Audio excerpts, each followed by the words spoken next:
yeah, that is pretty much my life, and I'm really grateful for it. And I think it is a very beautiful community, the surfing community. They are the people that keep me going. And I'm really lucky. I've got so much to be grateful for, honestly, but I'm suicidal.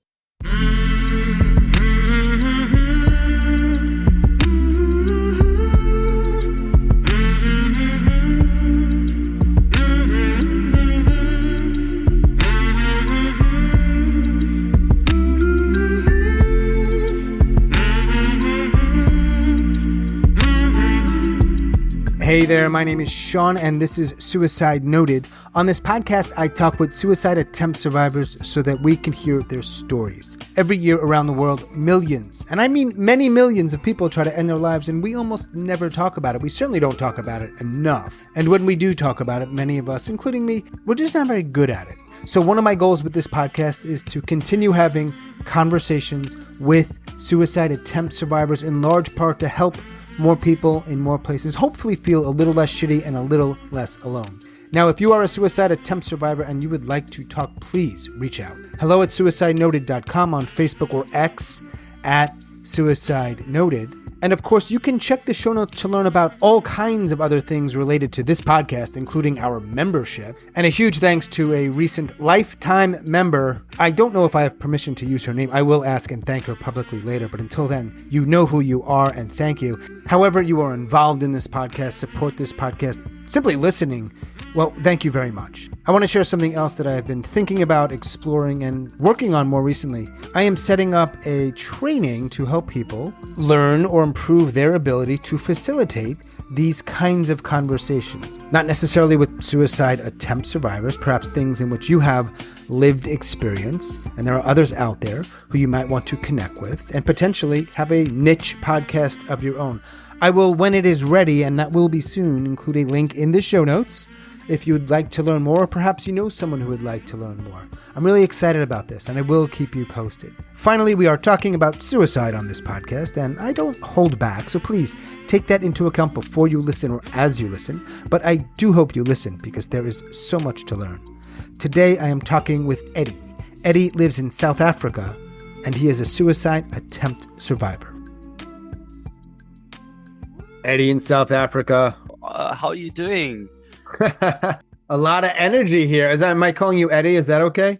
Yeah, that's perfect. That is perfect. Right. Everybody calls me Eddie pretty much. So that's like, yeah, that's my name, I guess. It's so lovely Right. to meet you. Yeah.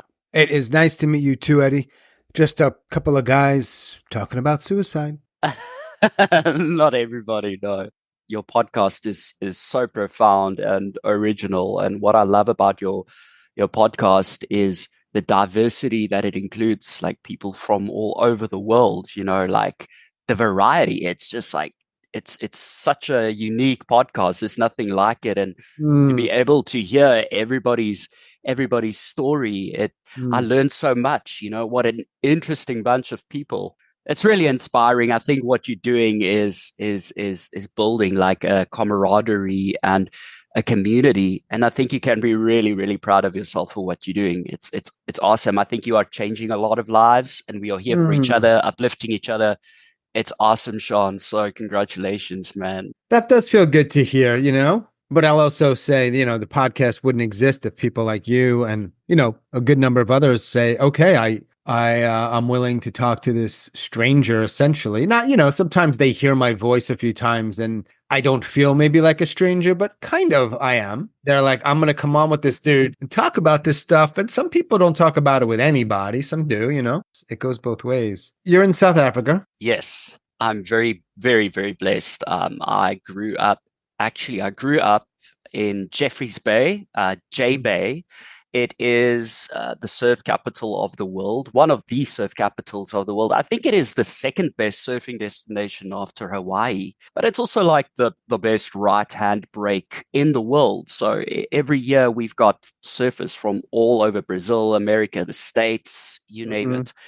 They come down to my little town, surf the all-time great wave. It's every surfer's dream to come to Jeffreys Bay and surf this type of wave because it breaks in like a unique way. Yeah, that is pretty much my life, and I'm really grateful for it. And I think it is a very beautiful community. The surfing community, they are the people that keep me going. Mm-hmm. And I'm really blessed to be able to wake up every morning. And I'm really lucky, I've got so much to be grateful for, honestly, but I'm suicidal. Yeah, that's fascinating, really, the way you frame it. I appreciate what you're sharing. And it's like you talked about diversity earlier, and that's a kind of diversity.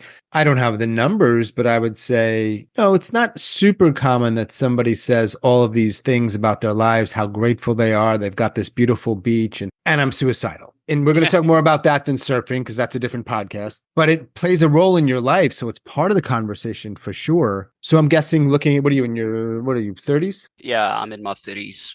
Can we start with when you first thought about this kind of thing? Seriously? It started when I was, I think, like 19. 19 was probably the worst time of my life because you're like a teenager and the hormones fluctuate. And yeah, it's weird. I just started becoming depressed at 19. Everything happened, and it was at 19 where I can recall. I remember I took sleeping tablets. So yeah, overdosed on sleeping tablets. I was in a flat of mine in this apartment, this room, and I locked it. The funny thing is, Sean, still to this day, I don't know how they found me because I locked my door. I didn't tell anybody that I overdosed on these sleeping pills. I woke up in the hospital. Still to this day, I don't know how anyone knew that I overdosed. That was the first time. I mean, this was like 2007, and it felt like yesterday. Let me ask you a few questions about that, right? Before I ask that, how many attempts do you have? I've only had 2. Okay, only, Yeah. right? Only Yeah. 2. Okay, I got it. But I'm curious about something. So when you're 19, again, I don't know what was happening in your life up until 19, but it is interesting to hear, and maybe not uncommon, right? A lot of changes. You're feeling depressed. You are depressed. Things are dark. I'm using some of my words here, so if I'm wrong, please tell me. But to make the jump to try to end your life is a big jump, right? As best you can recall or articulate here, like what is happening that you go from being really down to taking pills to end your life? I don't know. I was diagnosed with depression. I honestly don't know. Like I'm saying, you don't know what comes over you at 19. And obviously, I think I felt a lot of rejection throughout my whole life, growing up in an abusive household. I mean, my father was an alcoholic, and a lot of people that speak on your podcast, they do mention that they come, not everybody, but majority, they come from, childhood abuse or childhood trauma, and it does affect you. But I mean, I can't blame my father for the fact that I'm depressed. The older I'm getting, you need to take responsibility for the things that you've done. And yeah, it's something that you can't explain. Depression is something that nobody understands. It's that's why when I listen to this podcast, yeah, I can completely relate. Like I know how these people feel. Like it's dark. You feel hopeless. You feel despondent, discouraged. It's like this deep despair, like you suck into a hole. And the word depression, it's not a feeling. Depression is an illness. It's a chemical imbalance. We need to set the record straight. The word thing gets tricky because people will say, I'm feeling depressed. That's just a language limitation, right? Like that and having depression, sure, there's some overlap, but it can get a little wonky there. So you make this decision at 19, you overdose on pills. Obviously, it's not, you don't complete, you go to a hospital, you don't remember much. Do you remember if the hospital was at all helpful or at least not shitty or nothing? Super helpful. I've only ever been blessed by the amount of support that I've received from doctors, my family, my sisters, my father, even, at the time. And if I have to just say this on the podcast, my father actually took his own life in 2018. He took his own life, sadly. But I've moved on from that, and I'm not angry with my father, but I understand how he felt in that moment. I completely understand. You become so impulsive. It was an overdose, and I really forgive him. He was obviously under the influence, but you know what? We've all come from a bad past. Like I'm not going to play like this. Oh, my sobby story. Woe is me. I think every single person under the sun, they face trials and tribulations. It's a part of being human. Nobody's life is perfect. It's just the way that it is. And I just so happen to have depression, and people look at me as this happy-go-lucky guy in my community. But the reality is, I'm actually I'm broken. I'm still growing. I'm still healing from a lot of things, just like everybody else. Yeah. When was the second attempt? So the second attempt, I was 24 years old. So the first one was 19. Second Right. one was like 24. And Mm. it was again on sleeping tablets, the same sleeping tablets that I took when I was 19. This time, it's actually a funny story. I overdosed. And for some reason, mothers, they have this intuition. They just know when their child's up to something. Mothers just have this knowing. And so my mom walked into my room. I was already passed out, or I was already in the coma. And she knew I overdosed because she spotted the tablet discs in the bin, and then she clicked, he overdosed. And then I woke up in the hospital again. So I've been lucky twice in a row. I've really been lucky. It was not my time. Like, I'm still alive. A lot of these questions can be challenging. I understand that. So you may not have an answer. It's all good. Either attempt, you took sleeping tablets. I don't know how many. I don't think it really matters. But the question is, upon reflection, did you want to die either of those attempts? Yes, of course. 100%. 100% for both. Yeah. It wasn't just, for example, I was in a lot of pain. I wanted the pain to go away. It was, and I wanted out. Yeah, like emotionally, you are tired. You are spiritually, mentally, emotionally, you feel rejected, like this isolation. You feel alienated from everybody.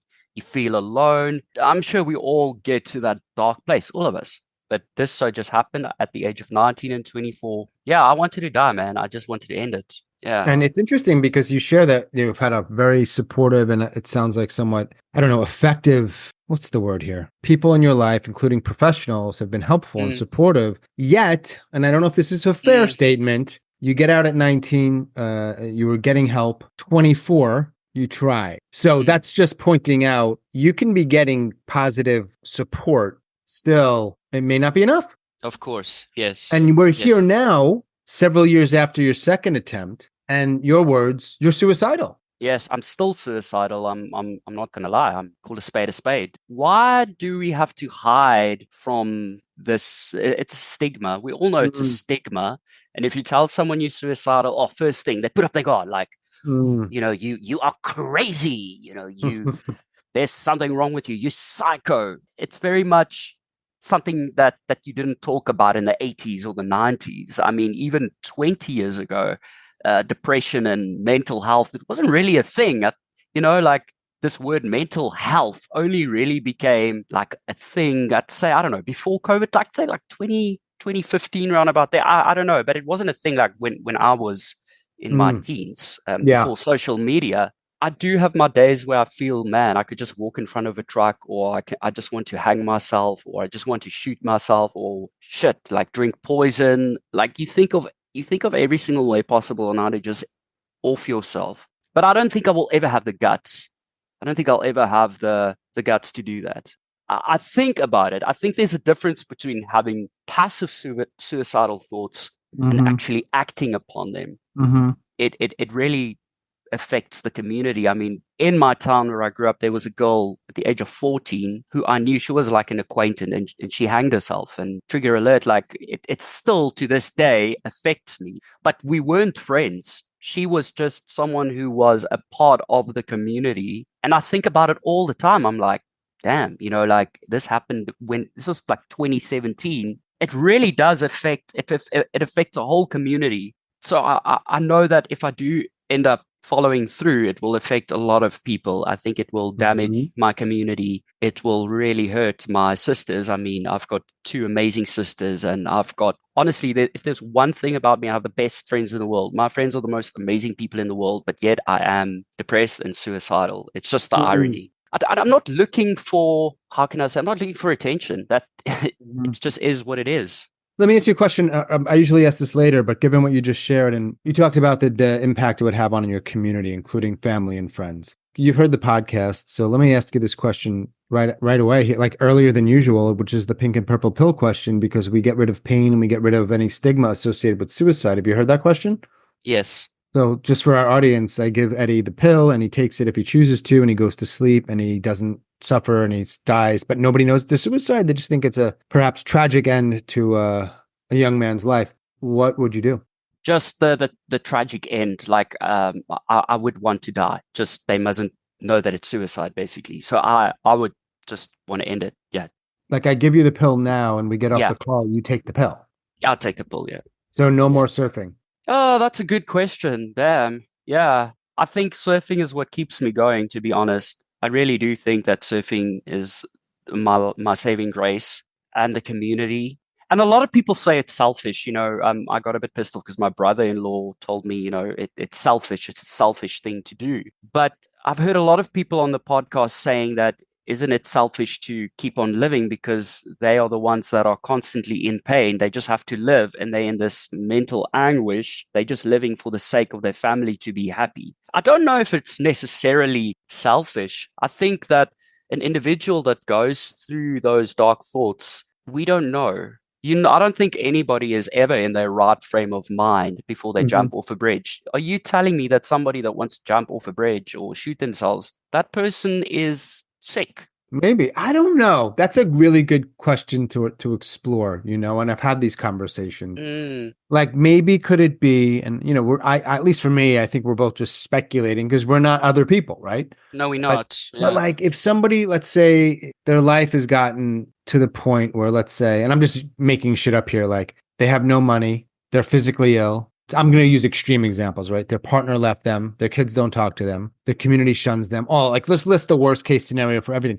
Could it be that a rather stable mind says, I don't like this life and I don't see a way out in which it can improve. Therefore, I'm going to leave it.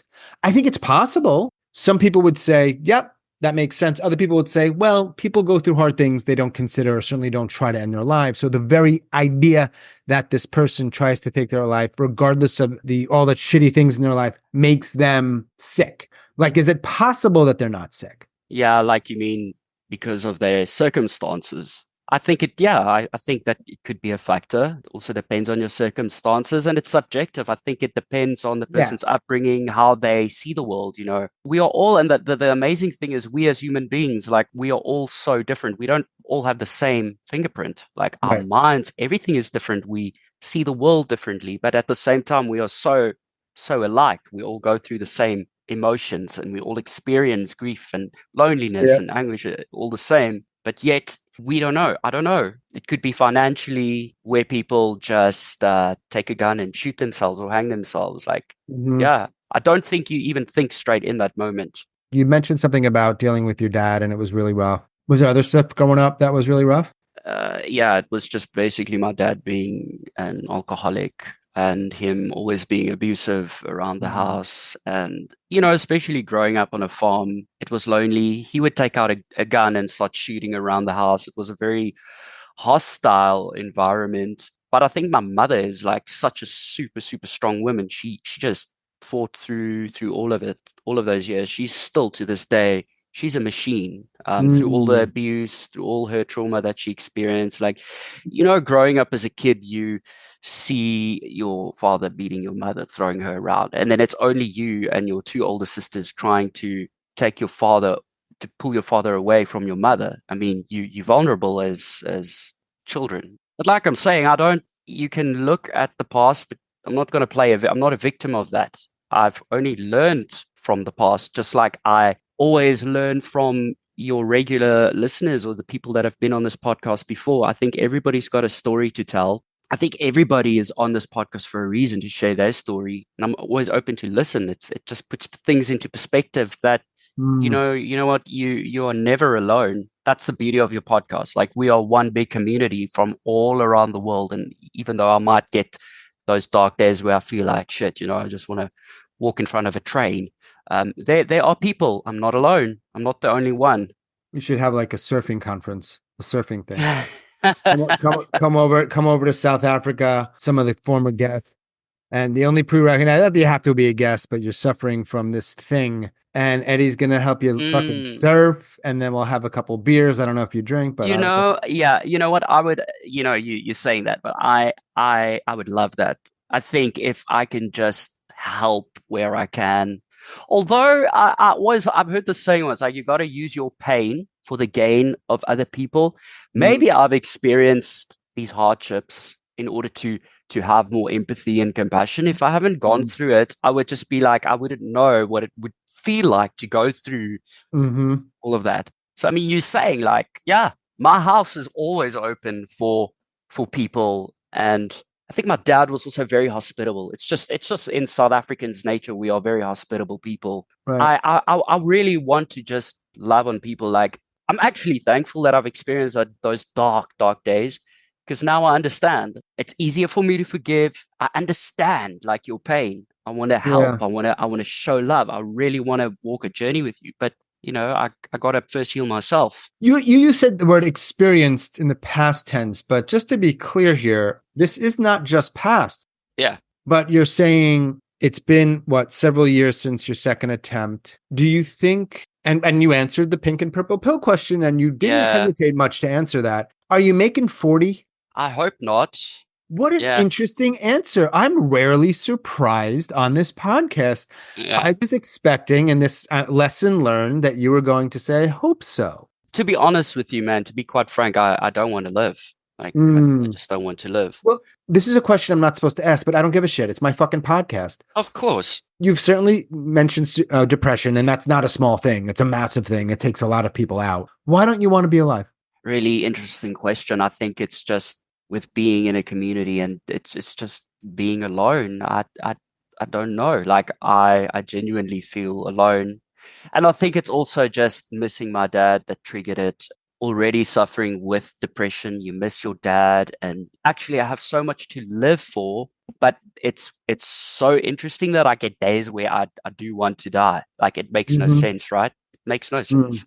I don't know. And yet I've got so many people who love me, but yet. And the funny thing is, like, speaking of surfing, I've often had those visions of maybe if I just get on my surfboard and take sleeping tablets and paddle out into the ocean and hopefully just drown, and a shark can come and chow me and eat me, and nobody will know that I took my life. They'll just think that I've drowned. Trust me, I've had those thoughts too. Crazy, right?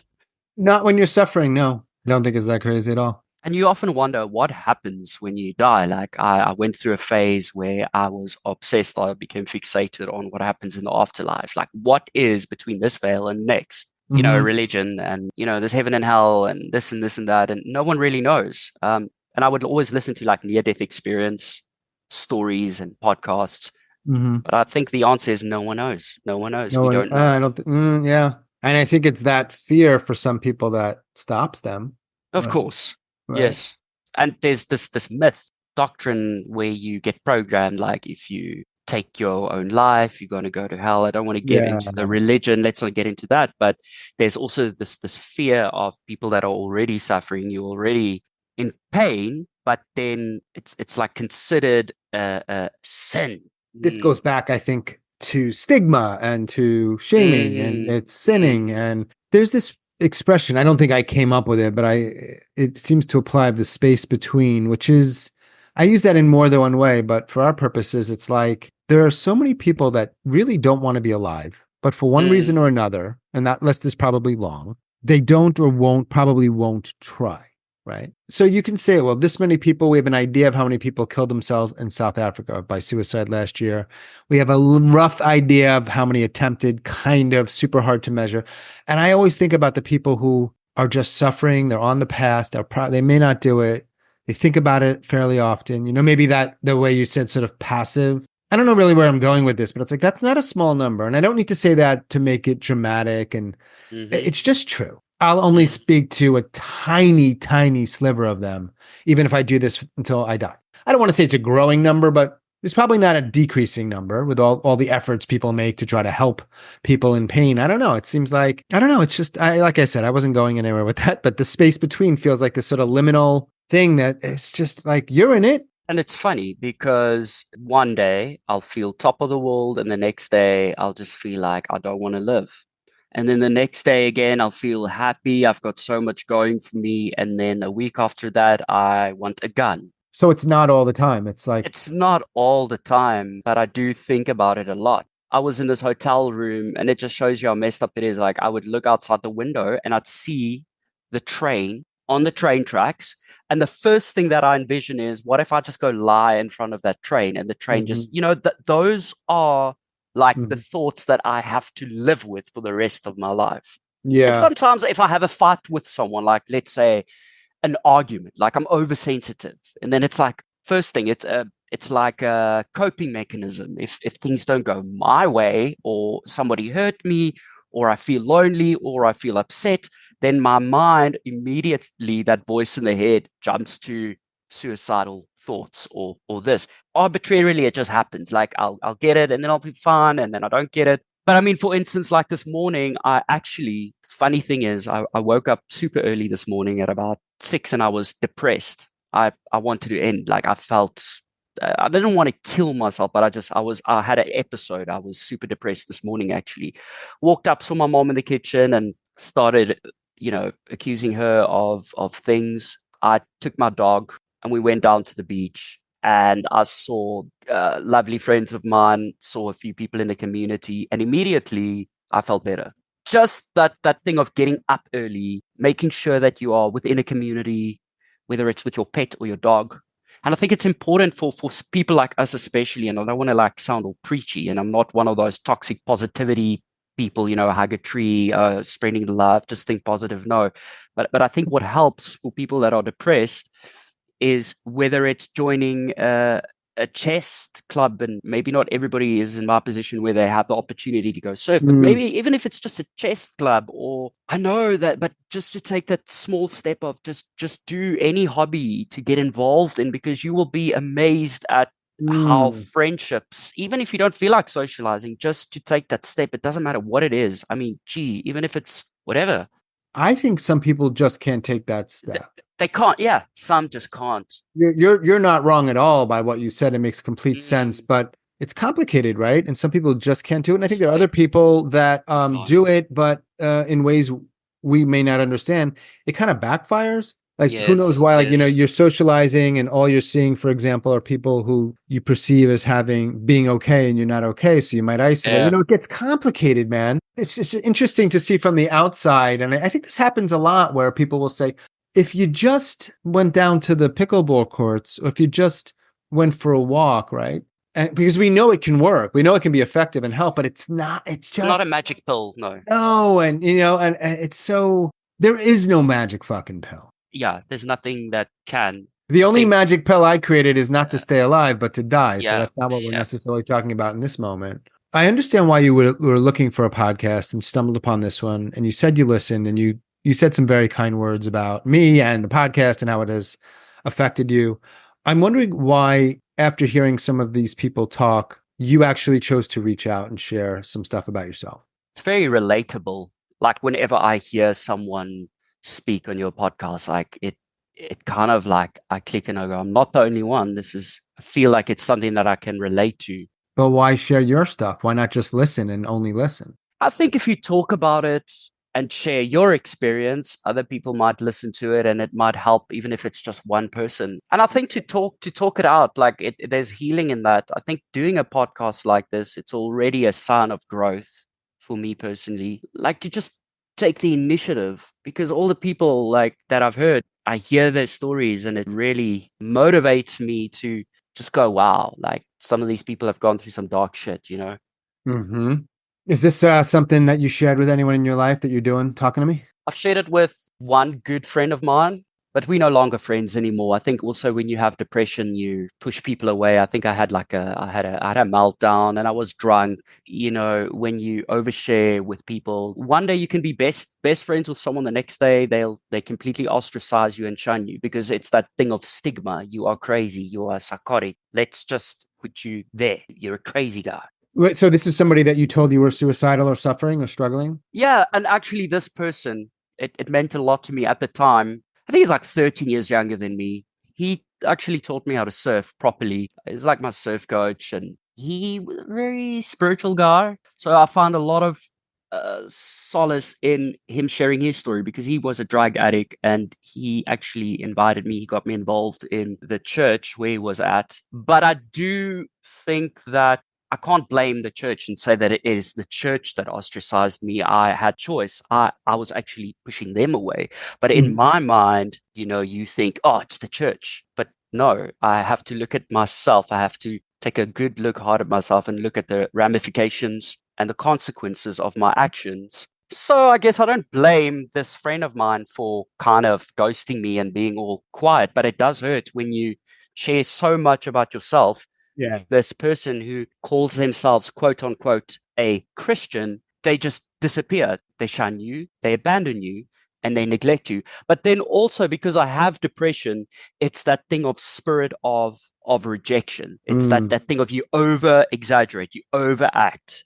Maybe I was the one pushing them away. I don't know. I really don't know, Sean. Like, honestly, it's so complicated. But then also, he was 13 years younger. He was kind of like I'd say he was kind of like my spiritual leader. He was the first. And also, I became attached because this was the first person I've ever had in my life that would actually come over to my house when I would tell him, I'm feeling suicidal. Wow. I'm feeling low. That to me was like, whoa, this is weird. Like, this dude was like my little brother at the time. Like, he'd bring you coffee, pray for you, and you talk things out, and there's compassion. But then when you flip out and you get a meltdown and you become psychotic and you swear the pastor's wife over the phone, then she will phone everybody in the church behind your back, telling them what a shithead you are. I was drunk. I was depressed for other reasons. Yes, I need to take action. But that's also in a thing, and I've been very positive about community, and yes, but then also on the other end of the spectrum, within the community, it's very small. You just got to be careful who and what you tell. But I guess at the end of the day, I guess she wanted to keep the church safe. But to go behind my back and phone this friend of mine, and from then, the friendship just pretty much deteriorated. How many people can you talk to about what you're going through? Like, really talk? My sister, she's actually a psychologist. Okay.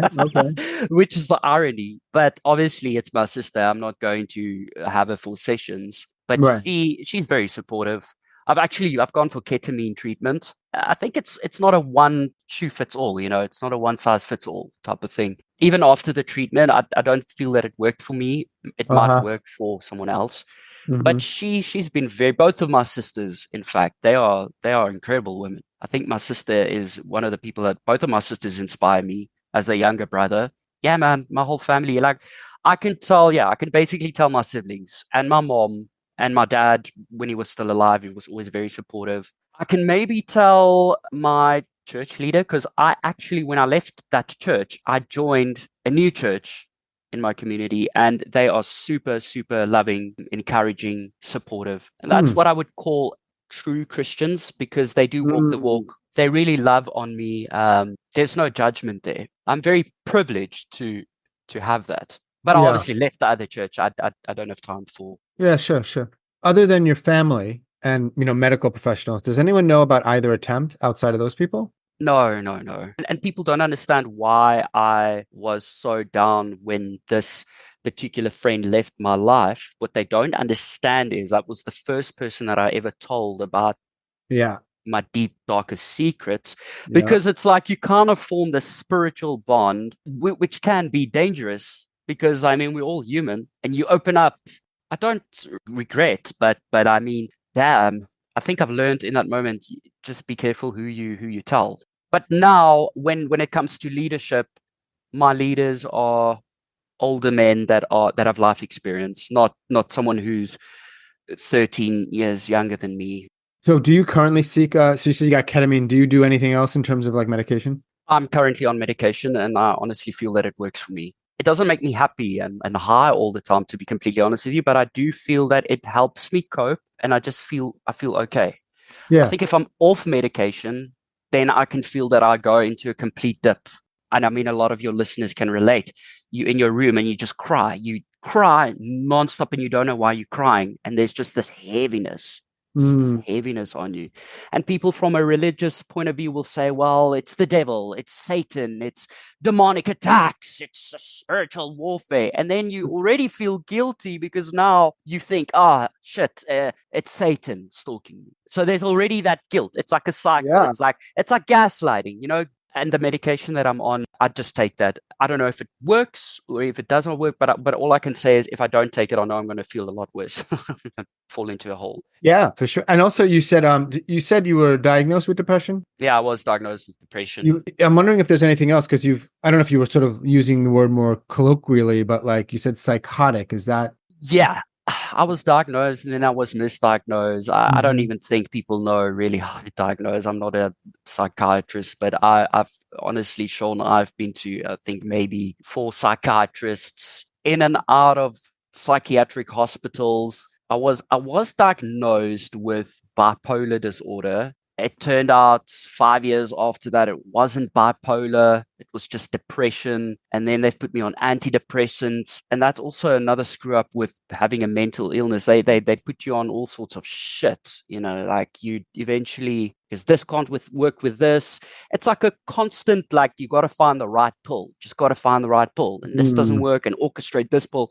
Eventually, I'm just on a normal antidepressant. I think I was on like a bipolar medication, which was like Lamictal or something, which people use for seizures, like epilepsy, but you can also use it for I was on that for like 6 years of my life, going through thinking I'm bipolar. But it turns out I just have normal depression. Actually, to be honest, I don't know what I am.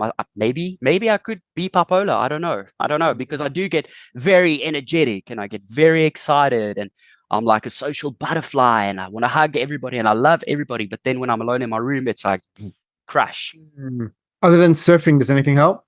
I'd say my friends and surfing. I think if it wasn't for surfing, I would have probably been dead by now. That word or that idea has got to be part of the memoir title. I mean, come on. Yeah.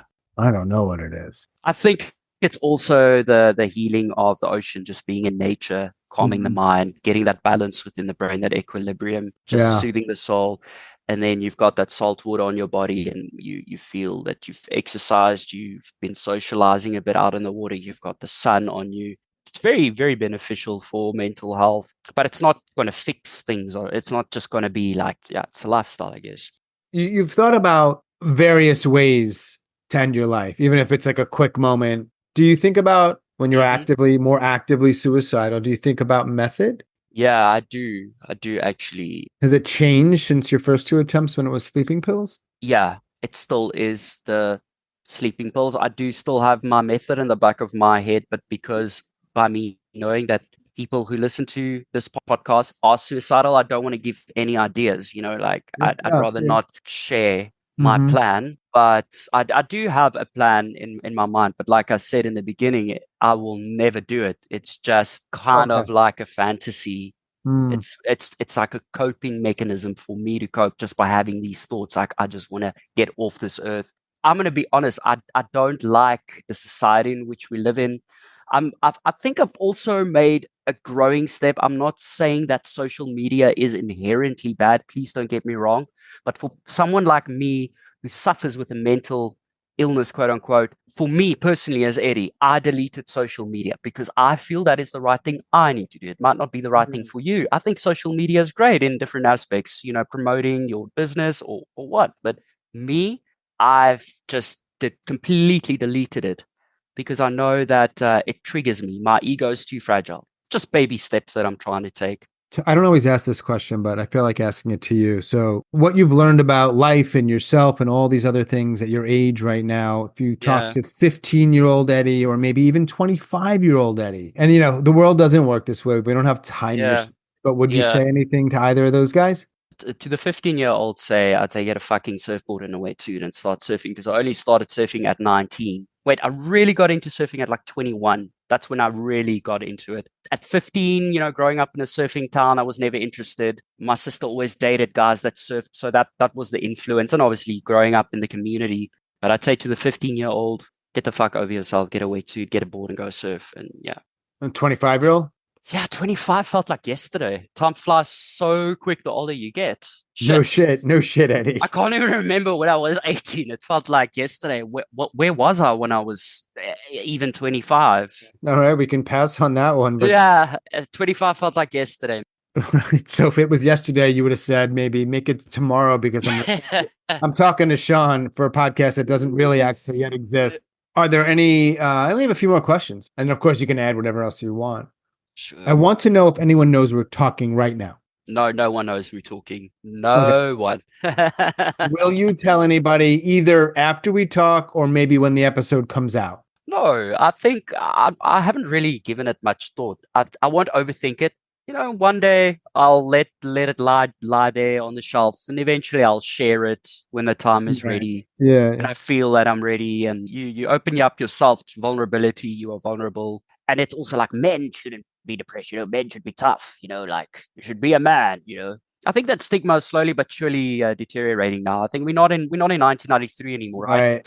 Right. I think it's going to take a long time, but yeah, at least it's a Yeah. start, you know? You know, this question I often ask about myths or misconceptions. Do you have any you want to call bullshit on here? Myths or misconceptions? Yeah, the whole hell indoctrination, the Yeah. conditioning that if you take your own life, you're gonna go to hell. I just call that horse shit.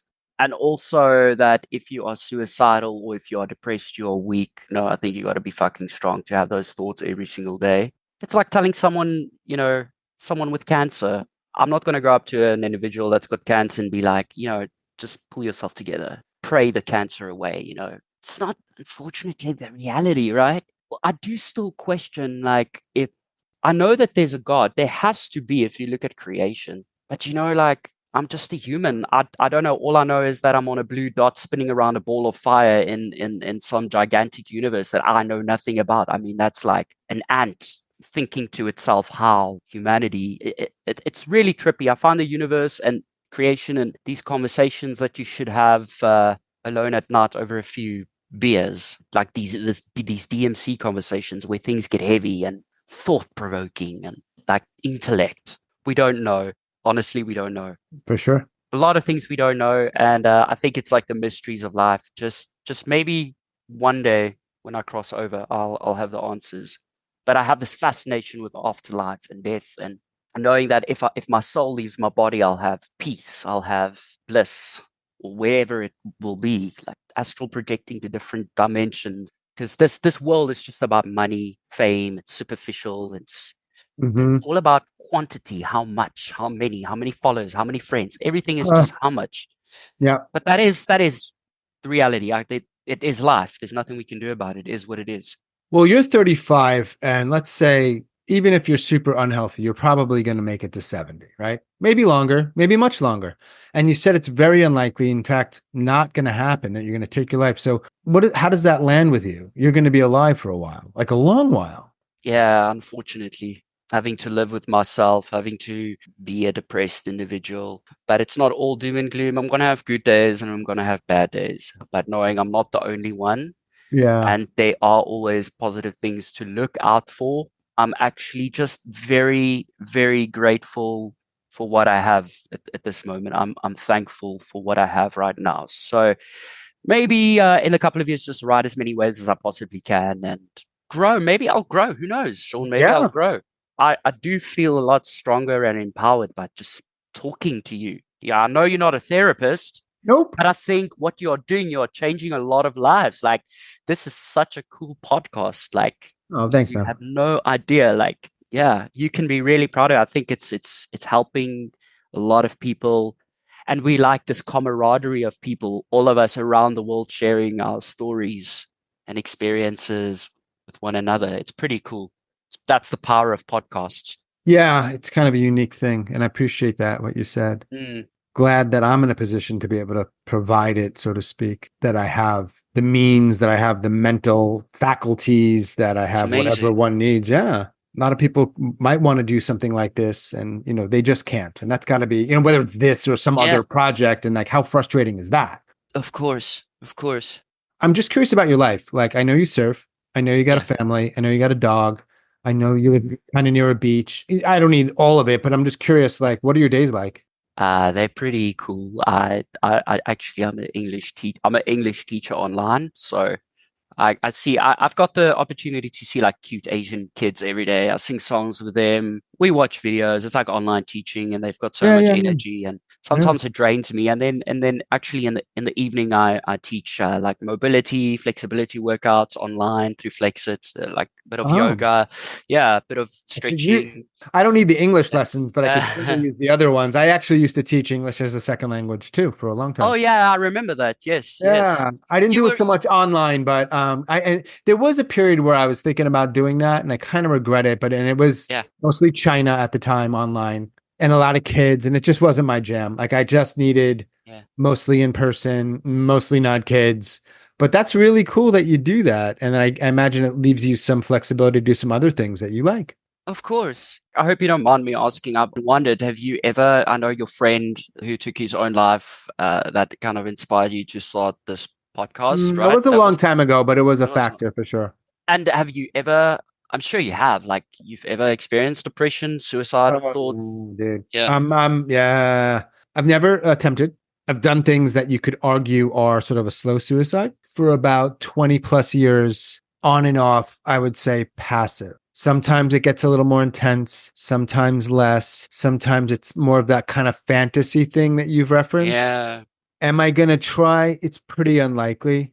I probably will always be in the space close enough. And that's also a weird space, right? Because you're like, because let's just face it here. Like, you're probably not going to be not alive for, you're going to be alive for a while. This is me talking about me, one, whomever. Mhm, You're probably not going to be doing so great. I mhm. know there's probably maybe people out there who think, well, this guy, sometimes he's on the podcast and he makes points and he asks these questions, and sometimes there's some humor.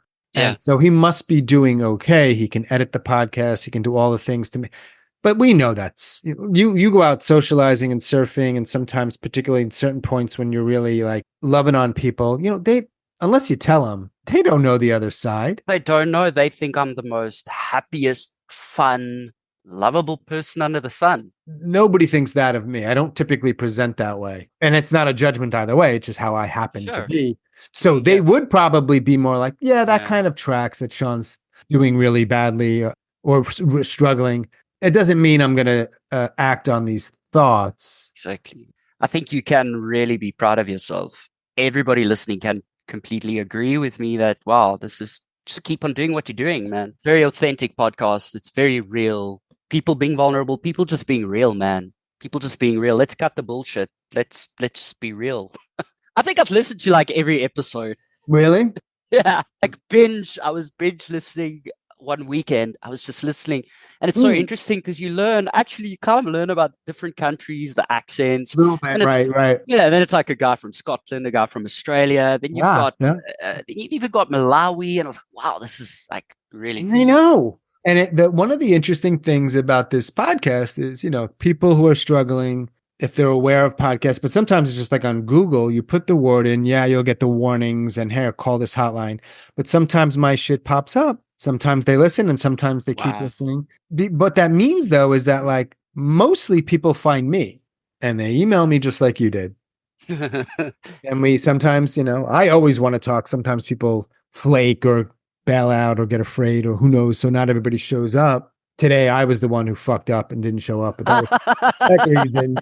It's not this podcast that you think it's all doomy and gloomy. People talking about suicide. It's no. I find weirdly enough, I find a lot of encouragement in listening to other people's stories. I Yeah, yeah, find it entertaining, and it's not always doom and gloom. It's yeah. funny. Like there's been moments where I'd listen to some of the stuff you'd say, and I'd laugh, and sometimes even your listeners. We are Yeah. all listening together. We are all a community. I think like when I started listening to you, I couldn't stop. I was just constantly Mm, one episode after another. Like you've got this just this realness to you. Like thank you're you. really good at what you do. And I'm not just saying this blowing smoke up your ass, but Oh no, it's cool, Eddie. You can blow some smoke up my ass. Go ahead. I think you should maybe go lie down tonight and have a really long, hard thinking session with yourself and saying, you know what, I'm actually doing something great for a Mm, lot of people, and you just got to keep on doing it. yeah. And I'm telling you, every single one of your listeners will agree with me.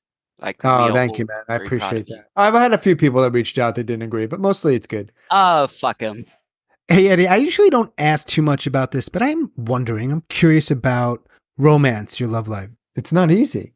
It's like with me as well. I don't think I've ever been in a relationship. I had like a girlfriend at 19, 20, 21. Since then, I've just pretty much been a lone wolf, and like you say, envy. Like I do envy all of my guy friends who have girlfriends. I'm like, Yeah. shit, like, damn, you're so young and you have a girlfriend already and you just have it all together. And trust me, I even find myself like super jealous sometimes and envious. And what's wrong with me? That's also complex. Like, why don't I have a partner? Like at the end of the day, I am my own worst enemy, and that's what I'm getting back to. It's a spirit of rejection. I have rejection issues. I don't know. And that word trauma gets thrown around a lot nowadays. It's very easy, like the Gen Z, like that trauma. But what is trauma? That's a very heavy word. I mean, kids growing up in Afghanistan with bombs blowing up around them, or Iraq or Iran, that is trauma.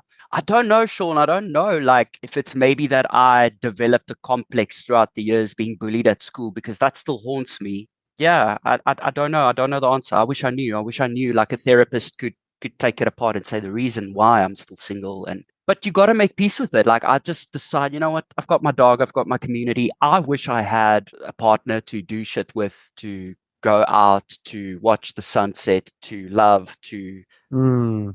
care for. But unfortunately, I don't think that will ever happen, if by some chance a miracle. But that is not the be all and the end all. That's not the alpha and the omega of life. Not, I think some people like us are supposed to be single, and yeah, we don't know. Life will maybe take its turn, but I think there's so much emphasis that gets put on relationships. Like, you need to have a relationship, or you need to be married, or you need to have like a perfect family, and everything is hunky dory. But it's not Hmm. how life works. Some people are just called to be single. Period. Full Yeah, stop. maybe so. Yeah, I know. Believe me, brother. Believe me, brother. I Yeah. know. I don't know if I've come to the point of, yeah, I don't know where I stand, bro. I'm just full of shit, man.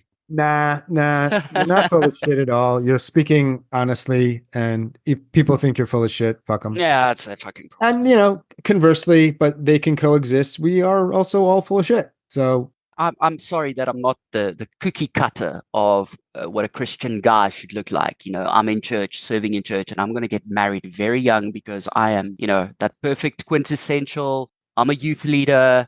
I used to be on drugs. Now I'm going to marry the girl of my life at age mhm, 20, 23, because mhm. I am in a leadership position. I'm perfect. I'm not like that. I'm sorry. I've got a lot of flaws. I've got a lot of shit in my life. I'm not perfect. I'm an open book. Yeah. And it's amazing how we all want to be liked, right? That's my pain that I have with the issue that I have with social media is I think it's also partially depression, like that isolation. I don't need people to know what I'm doing in my life. It's nice. There's this peace of just having like a private life, a peaceful life, solitude. I see everybody I need to see on the beach, or I see the people I need to see in the water. I don't care who you are. I don't want to see pictures of your wedding or your birthday or your child. I'm not interested. Kind of same here, man. Yeah.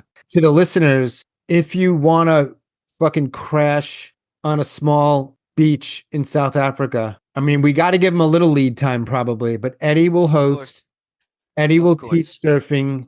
If you drink, that's cool. We'll have some beers. If you don't, that's cool. You can have Yeah. some water. If you And smoke weed, that's also perfect. it's up to you. No pressure either way. You don't even have to get Whatever. in the damn You water. don't. You don't have to. I'm here for whoever.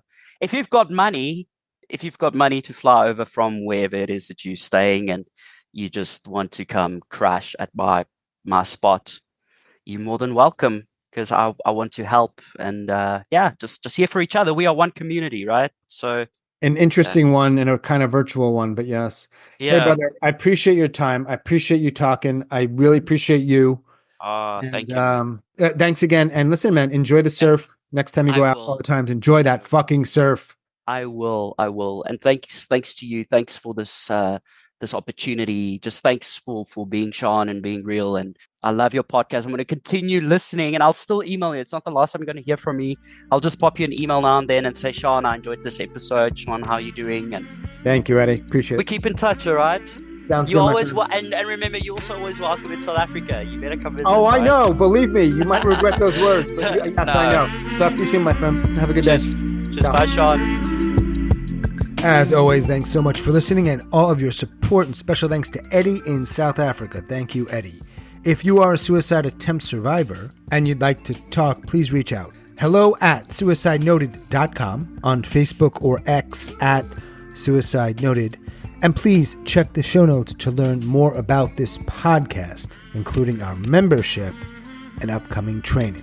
And that is all for episode number 236. Stay strong. Do the best you can. I'll talk to you soon.